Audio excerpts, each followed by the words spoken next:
Salut, je m'appelle Valérie Sears. Je suis travailleuse culturelle et réalisatrice de balado. La série Je vous invite en balade est une invitation à découvrir des moments marquants de l'histoire de Sainte-Thérèse. Au cours de mes recherches documentaires, je me suis attachée à différents personnages. Vous me voyez venir? C'est d'eux dont je vais vous parler. Dans cet épisode, je vous présente des hommes dont le passage à Sainte-Thérèse résonne encore aujourd'hui. Résonne, c'est le cas de le dire, puisque je vais parler de la famille Casavant. Aussi, je vais vous présenter Charles-Joseph Ducharme, sans qui l'identité de la ville ne serait pas la même aujourd'hui. J'ai eu la chance d'être chaleureusement accueillie par 4 bénévoles à l'église. Vous allez les entendre au cours de cet épisode. Il s'agit de Gilles Charron, Carmen Poirier, Annie Fournier et Richard Grenier. Cette visite m'a permis de faire la rencontre, si je peux dire ça comme ça, d'un objet fabuleux. L'orgue de la paroisse Sainte-Thérèse d'Avila. Que vous soyez dans votre salon, en voiture ou dans le centre-ville de Sainte-Thérèse, en fait, peu importe où vous vous trouvez, soyez les bienvenus. Je vous invite en balade.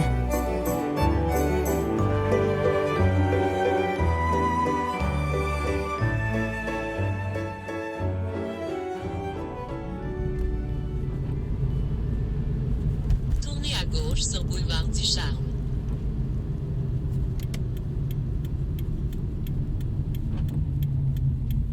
La première chose que j'ai faite, c'est de me rendre sur la rue Ducharme pour voir si les gens savaient qui il était. D'accord. Pas d'image. Pourquoi pas? Est-ce que vous êtes des étudiants du cégep? Ouais. Ouais. Puis est-ce que vous savez, ici, on est sur la rue Ducharme, savez-vous pourquoi ça s'appelle la rue Ducharme? Absolument pas. Nous, on est étudiants français, on vient là que pour la session d'hiver. Donc, on est arrivé là il y a 1 mois et demi et du coup, non, on est là. OK. Mais voulez-vous essayer de deviner? C'est qui ça aurait pu être? Philosophe? C'est un politique, je dirais, ou alors un écrivain. Ouais, un philosophe. Je sais pas, un philosophe ou un scientifique, ouais. Très inspirés, ces jeunes Français. J'ai dû poser la question à une dizaine de personnes. Vous vous en doutez, personne ne savait qui était ce Ducharme à qui on avait donné le nom d'une rue. Charles-Joseph Ducharme était un curé. Je vous parle de lui pas seulement parce qu'il semble qu'il a été un curé extrêmement engagé et apprécié de sa communauté, mais surtout parce qu'il a laissé un legs aux gens de Sainte-Thérèse qui fait encore partie aujourd'hui de son ADN et des éléments qui font que Sainte-Thérèse se distingue. Je fais référence au cégep Lionel Groulx, qui n'aurait pas existé sans la création du petit séminaire par le curé Ducharme au début du 19e siècle. Une institution sans laquelle la ville serait définitivement pas la même.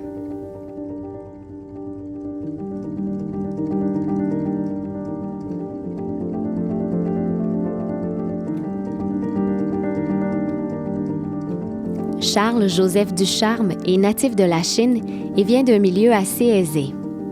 Quand Ducharme arrive, à titre de 6e curé de la paroisse de Sainte-Thérèse d'Avila, en 1816, la paroisse est assez pauvre et compte environ 2000 habitants, ce qui me semble être quand même beaucoup.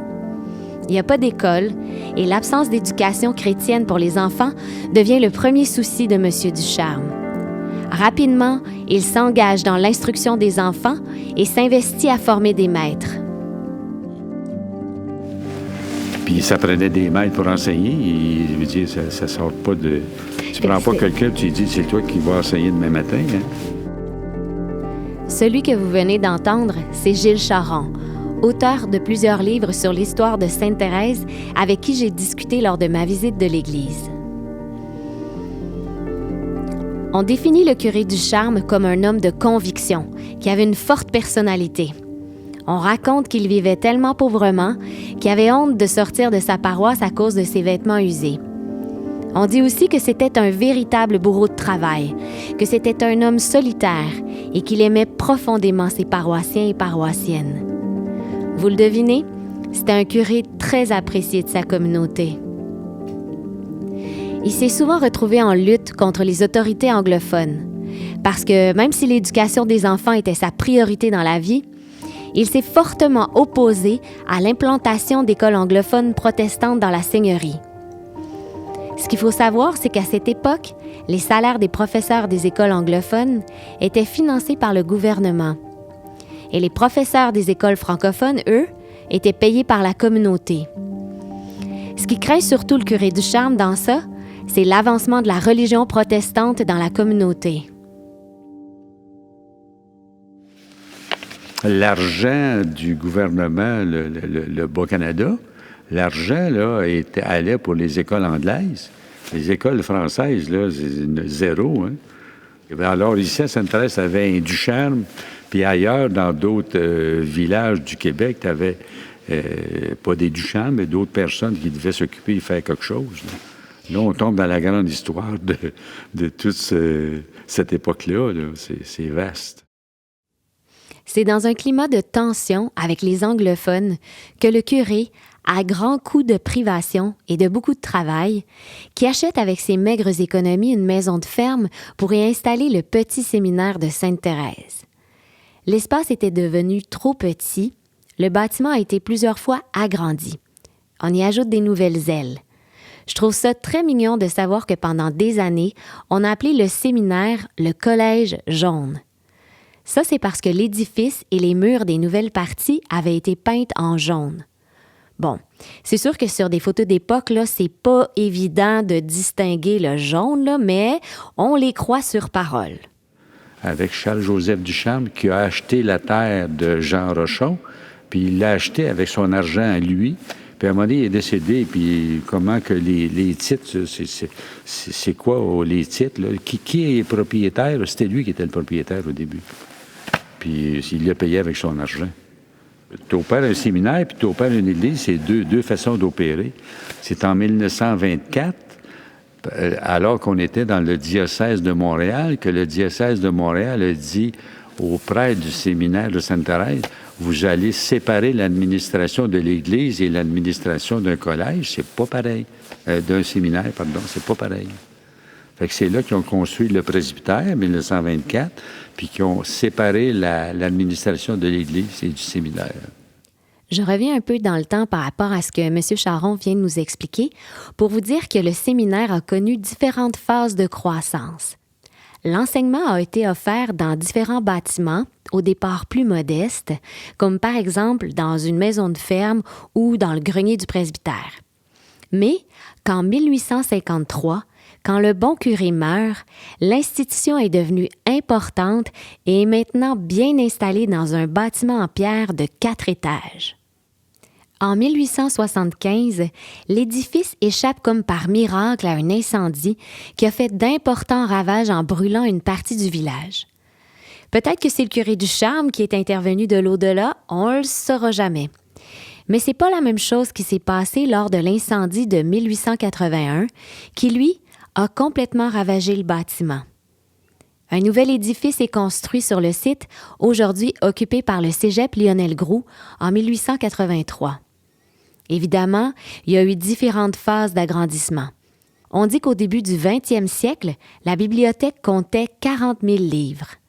J'étais curieuse de pouvoir comparer ce chiffre avec ceux de la collection de la bibliothèque municipale d'aujourd'hui. J'ai posé la question à Lydia, ma bibliothécaire municipale préférée de Sainte-Thérèse. Il y a une façon très facile de le savoir pour avoir le chiffre exact. Je vais vous montrer ça. On a ici un catalogue qui est quand même très bien fait, qui recense tous nos documents. À ce jour, on a au-dessus de 142 495 documents dans la bibliothèque. Mais c'est sûr que on peut faire des recherches un peu plus avancées. Puis là, ça nous donne combien de livres qu'on a selon la recherche. Là. Mais si on reste général au catalogue, bien, on a tout le temps le montant qui est le nombre de documents ici qui est inscrit. Okay. Donc oui, 40 000, je pense que c'était beaucoup pour un collège. Le séminaire devient le collège Lionel Groulx le 14 septembre 1967, suite à son acquisition par le gouvernement du Québec, afin de favoriser l'accès des Québécois et Québécoises aux études supérieures. Quand je suis allée me promener dans le centre-ville de Sainte-Thérèse, ça m'a frappée. C'est rare de croiser autant de jeunes dans un même périmètre.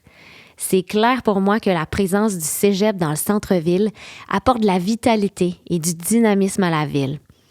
En plus, le Collège Lionel Groulx se distingue pour ses programmes en art, ce qui est dans mes cordes, et tous ceux et celles que je connais qui y ont étudié en gardent des souvenirs mémorables.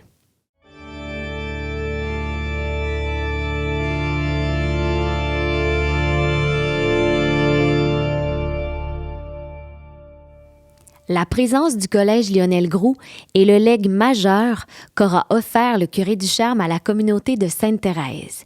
Sur ce, je dis un gros merci bien senti au curé Ducharme. Mais on doit aussi le remercier d'avoir eu une influence considérable sur un nom important du milieu de la musique au Québec. Je vous parle ici de M. Joseph Casavant.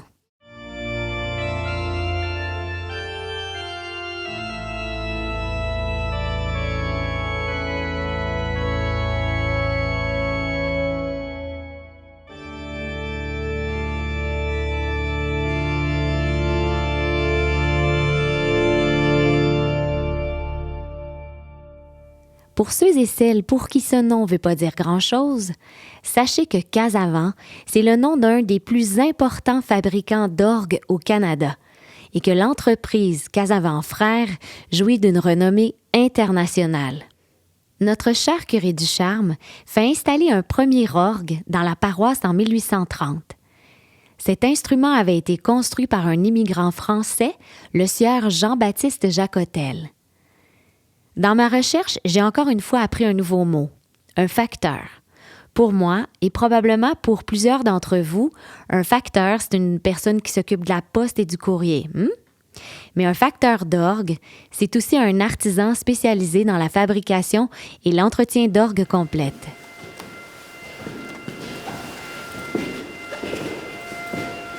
C'est quoi son nom de famille? À Richard? Richard Grenier. Grenier?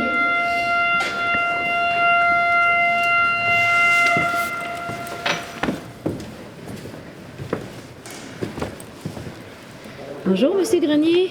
Ben oui, c'est moi. Bonjour. Ça va bien? Oui, vous? Ben oui. OK, fait que vous êtes... Ah non, je suis pas organiste.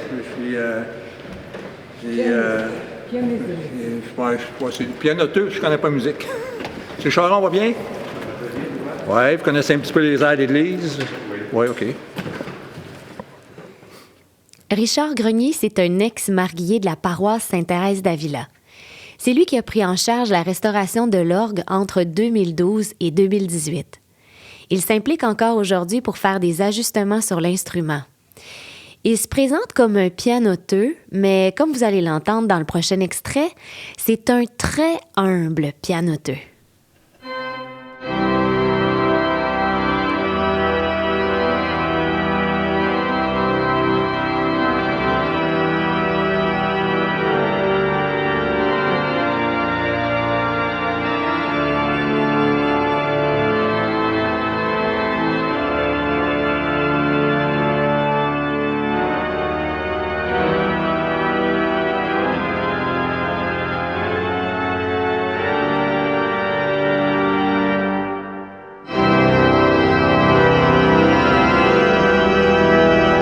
Joseph Casavant débute sa carrière en tant qu'apprenti forgeron et accordeur de piano.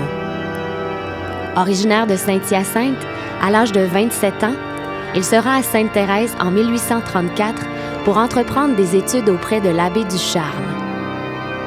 On raconte que Casavant passait des heures à tirer des sons d'un vieux piano et d'un violon qu'il aurait lui-même fabriqué. Et que c'est le curé Ducharme qui a observé ses talents et compétences qui lui aurait conseillé d'étudier le mécanisme de l'orgue. Et que c'est aussi lui qui lui a demandé de faire quelques modifications sur l'orgue de l'église de Sainte-Thérèse. Ça veut dire qu'à Sainte-Thérèse, on peut être fier de dire que la première fois que Casavant a travaillé sur un orgue, c'était dans notre ville. Notre ville. Bon, vous voyez, là, je commence à vraiment m'attacher à Sainte-Thérèse, je commence à parler au nous. J'ai demandé à M. Charon s'il savait où était situé l'atelier de Casavant.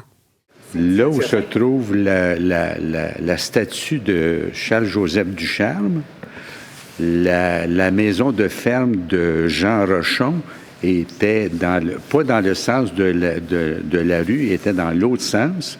Et puis l'atelier de Casavant était en arrière, 19 pieds et demi par 19 pieds et demi, je pense, sur la rue Saint-Louis. Saint-Louis, OK. Oui. Et puis Casavant avait son petit atelier en arrière durant, je pense, 14 ans, là, avant de s'en aller à Saint-Hyacinthe. Puis Ducharme l'a accroché, pensant de l'intéresser beaucoup, puis qu'il serait peut-être éventuellement resté à Sainte-Thérèse. Mais je pense, moi, qu'à un moment donné, il a décidé de s'en aller à Saint-Hyacinthe parce qu'il s'ennuyait de sa mère. C'est cute, ça. Ça, c'est votre théorie. C'est Votre théorie? Non, c'est pas une théorie, ça. Ouais. Non, l'atelier de... Non, qui est retourné pour sa mère. Pour sa mère, oui, ça, c'est ma théorie. C'est son interprétation. Ça, on appelle ça un petit quelque chose pour faire rire. OK. Mais malheureusement, vous vous souvenez, dans l'épisode 1, je vous ai parlé de l'important incendie de l'église de 1885. Incendie durant lequel il est presque rien resté sauf quelques objets sauvés par le curé et la statue miraculée de Marie en carton pressé. Vous vous souvenez? Donc, à Sainte-Thérèse, on ne peut pas apprécier ce fameux premier orgue sur lequel le grand Joseph Casavant est intervenu. Tout ça pour dire que si le curé Ducharme n'avait pas été sensible au talent de Joseph Casavant, le père, bien peut-être que le Québec n'aurait pas rayonné autant par la brillante entreprise de Casavant Frères.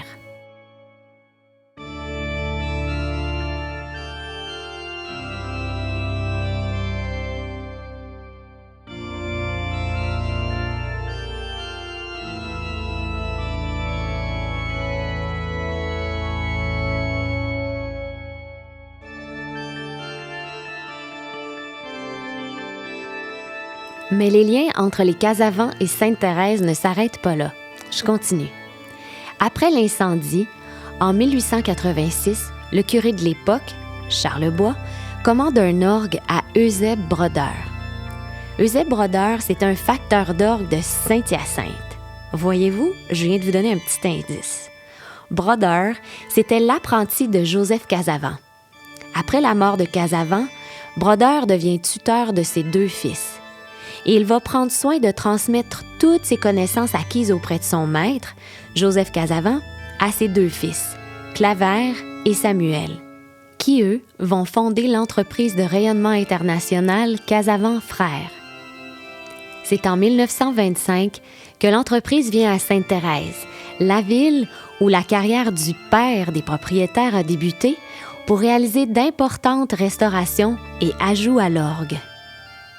Un orgue, c'est un imposant instrument constitué de plusieurs parties. On a tous cette image de tuyaux de différentes grandeurs joliment cordés les uns à côté de les autres. C'est ce qu'on appelle les tuyaux de façade. Cette section de l'orgue de Sainte-Thérèse est composée de 27 tuyaux. M. Grenier nous a expliqué que les 3 tuyaux au centre étaient muets. Ils ne fonctionnent plus. J'ai demandé à Carmen Poirier de nous décrire les tuyaux. Les décrire, mon Dieu, ce serait difficile de dire que c'est... Bon, la couleur de fond, c'est le bleu français. Ensuite, tout ce qui a été rajouté, c'est des feuilles d'or qui ont été rajoutées. Alors, il y a les feuilles de lys, la fleur de... Il y en a que des étoiles dorées, il y a des rubans. Mon Dieu, aidez-moi quelqu'un. Je pensais que c'est identique, mais c'est même pas identique. Non, c'est pas identique. Ben oui, j'ai jamais remarqué ça. En fait, les 2 extrêmes le sont, si tu regardes les 2 tuyaux ici, là, d'un extrême à l'autre, le dessin est le même. Puis le deuxième là est la même chose que le deuxième là. La même chose que le 3e, le 4e aussi. Le dessin est semblable. Un champ d'observation. Oui. Et ces magnifiques tuyaux décorés sont portés par une élégante structure composée de 2 essences de bois. Ça, c'est la partie visible. Mais il y a aussi une partie cachée, vraiment impressionnante, qui se trouve à être derrière ces tuyaux décorés. Ne reculant devant rien, j'ai accepté l'invitation de M. Grenier d'entrer à l'intérieur du cœur de l'orgue. Donc, on va faire un petit peu d'acrobatie, là. Êtes-vous correct pour Moi, je vais enlever Sinon, mon... on peut passer par là, mais c'est l'escalier, c'est pas large, il faut dans l'échelle, Je c'est vais vous. enlever mon sac. Oh, merci, Annie. Il y a une personne qui ne peut pas monter là, c'est Annie. Je vais rester de ce côté. Ah, OK. Tu n'as jamais été? Ah, ben je ne sais pas dire, on pourrait aller par l'autre bord, mais c'est une échelle, une petite échelle, puis c'est pas large, mais c'est plus facile d'accès que là. C'est ça? OK. Ben... Aimeriez-vous mieux par... si vous êtes capable Moi, ici, c'est c'est correct, là. Madame, vous, si vous... jeunesse. Ouais. Avez-vous entendu M. Grenier dire « il va falloir faire une petite acrobatie »? Je veux m'assurer que tout le monde comprend bien, qu'on n'entre pas dans le cœur d'un ordre, du moins pas dans celui de Sainte-Thérèse, comme on ouvre une porte là, pour changer de pièce. Il a fallu monter sur une chaise, puis ça prenait une certaine souplesse pour pouvoir passer dans une petite ouverture de bois. Mais l'acrobatie en valait la peine. Ça fait que là, on est dans le cœur de l'orgue. Je vais juste... la lumière est fermée. Oh mon Dieu! J'ai besoin de mes lumières. Hey, combien ça mesure tout ça, là, ici? Ben là, aller jusqu'à la toile, dans le fond, puis aller jusqu'à... Ça doit avoir un... 20 quelques pieds, là, peut-être, là. On est carrément dans une pièce, là. Ah, oui, c'est... On est dans une pièce, puis on est tout entouré de tuyaux, Oui. puis de structures de bois pour tenir ça. Comme ici. Là, vous avez la section du grand orgue. Tous les tuyaux qui ne sont pas dans les boîtes, là, font partie du grand orgue et du pédalier. Donc, les tuyaux qui sont là et les tuyaux qui sont ici. Et quand on arrive en arrière, la section qui est en arrière ici, ça, c'est le pédalier. Ça fait que là, on a la bombarde de 16 pieds. On a une flûte de 32 pieds qu'on appelle, mais le tuyau est bouché. Donc, ça sonne la quinte. Ça sonne comme plus grave, mais ça sonne la quinte. Regardez les tuyaux en bois qui sont là. Fait que ça, c'est tous des tuyaux en bois. Des tuyaux en bois qui font la musique. Oui. Puis ils sont vraiment de forme carrée, plutôt. Oui, il y en a. Puis ils sont identifiés, les notes sont identifiées dessus, évidemment. Bien, on part toujours avec le tuyau le plus grave, avec la note, le Do 1, mettons. Do dièse, bien là, c'est le deuxième tuyau. C'est le même qu'on... quand on accorde, bien évidemment, on a seulement qu'à se mettre la main au-dessus, puis tout de suite, on voit c'est quel tuyau là, qui chante. De toute façon, il change de son quand on se met la main dessus. Donc, mais là, vous voulez dire quand il joue, là? Oui, quand il joue, oui. Quand il parle, on dit quand il parle aussi, là, mais... Je sais pas si ça vous parle, mais moi, en tout cas, j'étais vraiment impressionnée. On devait se déplacer sur une petite surface étroite. Il y avait même des trous au sol qui donnaient sur l'étage inférieur dans lequel j'avais vraiment pas envie de tomber. On était entouré de 3118 tuyaux de différentes hauteurs. Il y en a plusieurs qui étaient plus grands que nous. Puis de l'autre côté, c'est des tuyaux en métal, vous avez dit c'est un alliage de plomb et d'étain. Fait qu'à la base, ils sont plus petits, puis c'est de forme conique. Oui, ça, c'est ouvre... des tuyaux, les jeux d'ange qu'on appelle, là. C'est le même, c'est que dans le fond, c'est une languette qui est à l'intérieur de ça. Et puis c'est ça qui vibre et puis qui va produire le son. Et ça, c'est les résonateurs. Évidemment, plus le tuyau est haut, plus le son est grave. OK, c'est vraiment la partie du bas qui fait la musique. Oui, le vent arrive en bas. Comme j'ai fait tantôt avec le tuyau de 4 pieds. Ouais. C'était ça, là, j'ai soufflé. Il y a une dedans. anche, comme dans un instrument avant. Oui, en plein ça. Okay. C'est des instruments avant, c'est les jeux d'anches, une trompette, un clairon. Est-ce que c'est des anches en bois? Non, c'est en métal. C'est en métal? C'est métal. OK. Wow. Annie, comment vous vous sentez ici, là, entourée de tous ces tuyaux-là? Bien, en fait, je suis impressionnée parce que je ne suis jamais venue. J'ai jamais vu les tuyaux. Je les voyais de l'extérieur, mais j'aurais jamais imaginé la complexité de l'œuvre. Jamais. Non, aucune idée de ce que ça pouvait représenter. C'est impressionnant. On s'est remis de nos émotions et on s'est intéressé à l'autre partie qui constitue l'orgue, la section des claviers. Juste pour revenir au clavier, les 3 claviers. Le premier clavier qui est en haut, c'est le récit, qui va servir plutôt pour jouer des pièces. Il y a 14 jeux, des jeux, des sons différents.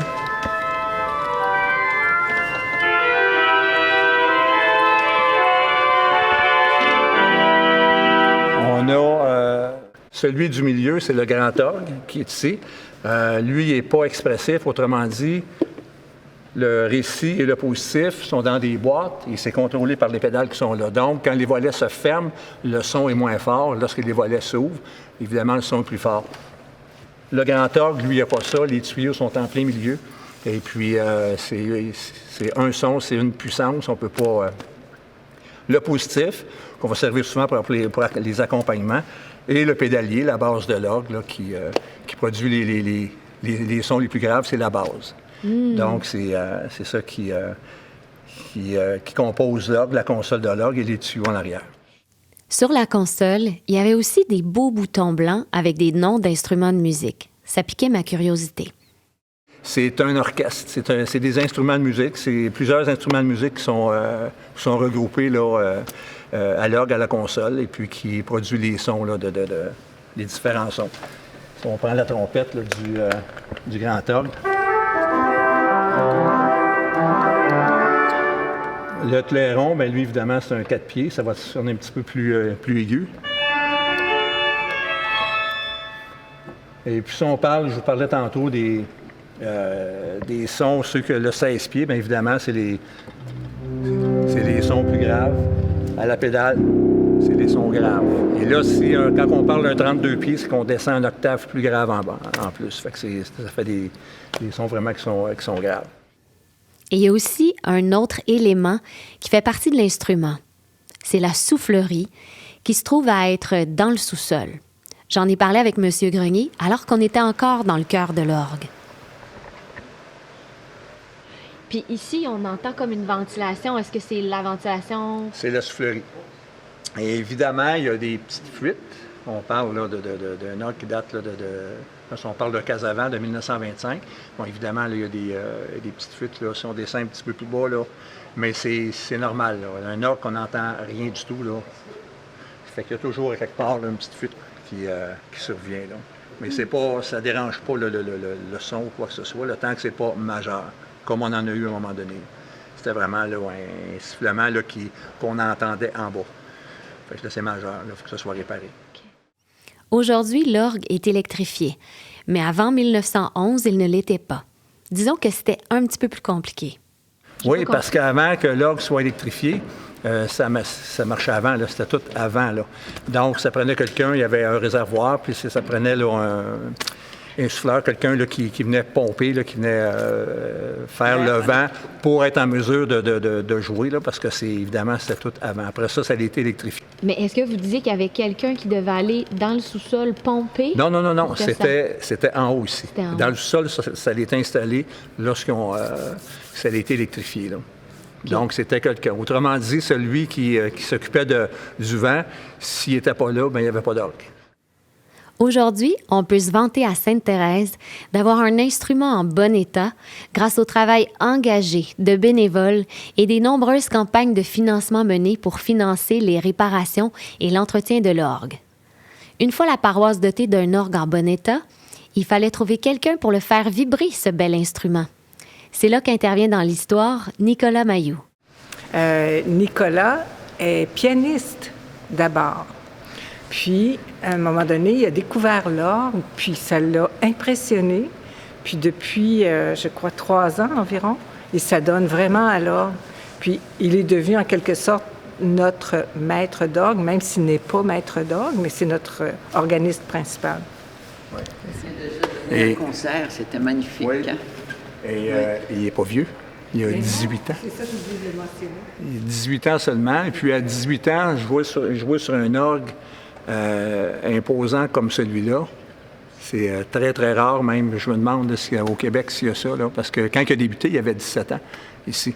Ça fait que puis c'est le plus imposant. Au nord de Montréal, c'est le plus imposant là, en fait d'orgue. Là. En conclusion, l'orgue est magnifique.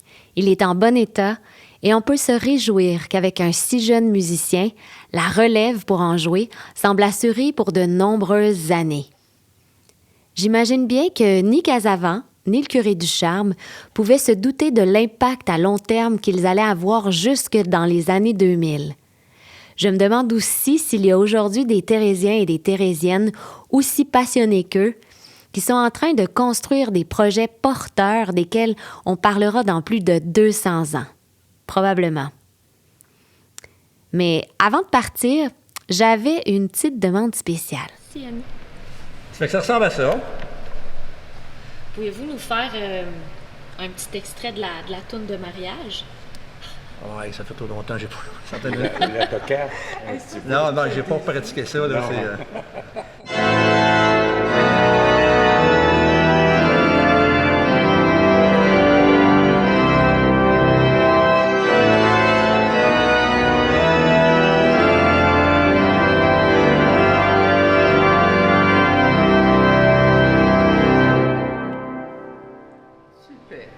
Ça l'accroche? Ça donne envie de se marier, hein?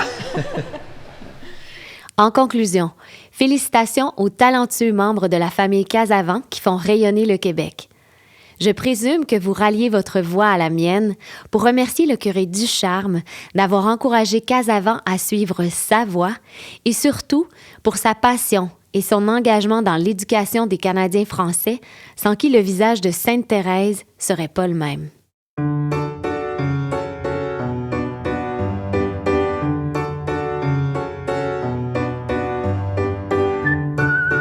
La série Je vous invite en balade a été rendue possible grâce au soutien financier de la Ville de Sainte-Thérèse ainsi qu'au ministère de la Culture et des Communications du Québec dans le cadre de l'Entente de développement culturel. Je remercie sincèrement Gilles Charron, Carmen Poirier, Annie Fournier, Richard Grenier, Lydia Gagnon et les jeunes étudiants du Vox Pop pour leur participation. Je m'appelle Valérie Sears et j'ai réalisé ce balado.